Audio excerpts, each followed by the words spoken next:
Imagine you run a tiny shop called the Magic Store. You sell cupcakes, candles, cushions, basically vibes.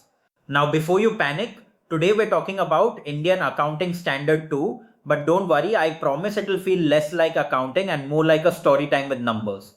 What is Indian Accounting Standard 2? Think of it as the rule book that tells you how to treat everything lying around in your shop. The stuff you plan to sell, the stuff you're still making, and the stuff you'll use to make more stuff. Basically, it answers a simple question. All these items around me, how much are they actually worth today? So, what counts as inventory? Indian Accounting Standard 2 includes three types of stuff. Let's call them the three musketeers.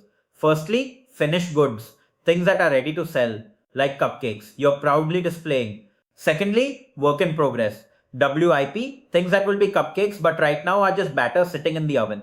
And thirdly, raw materials, the ingredients, flour, sugar, chocolate chips, your secret superpower. If your shop has these three, congratulations, you've understood 80% of inventories already. What does not count? Some things are not part of this story, like construction projects, financial instruments, shares, or natural resources like minerals. Basically, if you can't eat it, sell it, or turn it into something saleable, Indian Accounting Standard 2 probably ignores it. The golden rule of Indian Accounting Standard 2. How should inventory be valued? Simple, at the lower of cost or net realizable value. NRV sounds fancy, right? Let's make it fun. Imagine you bake a cake for rupees 100 cost of ingredients plus labor expenses plus electricity expenses. But today customers are moody and will only pay rupees 90 plus you'll spend rupees 10 to pack and deliver it. So the bakery will actually earn only rupees 80, and since rupees 80 is lower than rupees 100, the cake is now officially worth rupees 80 in your books. Sad for the cake, great for accurate accounting. This process is called writing down inventory. Basically admitting that bro, this cake isn't as valuable as I thought. How do we calculate the cost of inventory? Indian Accounting Standard 2 gives you three cool options.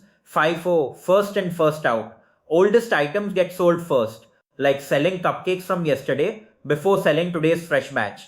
Weighted average, mix all the costs together and find the average, like blending all your cupcake costs to find one fair average price. Specific identification for unique things. Think luxury cars or a diamond cupcake. Please don't make this. What is not allowed? LIFO, last in first out. Selling your newest items first. Apparently, accounting god said nope. What about waste? If you drop a whole bag of flour on the floor because you were scrolling Instagram, that's abnormal waste. And the rule is you cannot add that cost to the value of your inventory. It must go straight to the statement of profit and loss, like a walk of shame. How does inventory show up in financial statements?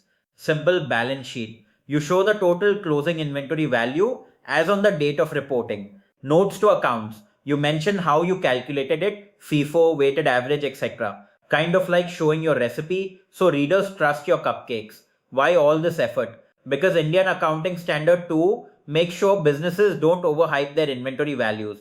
It keeps numbers real, honest, and practical. So investors and users can see the true financial health without any sugarcoating, frosting, or sprinkles. And that, my friends, is Indian Accounting Standard 2 told through cupcakes instead of textbooks. If this made accounting feel 1% more fun, imagine what else we can decode together.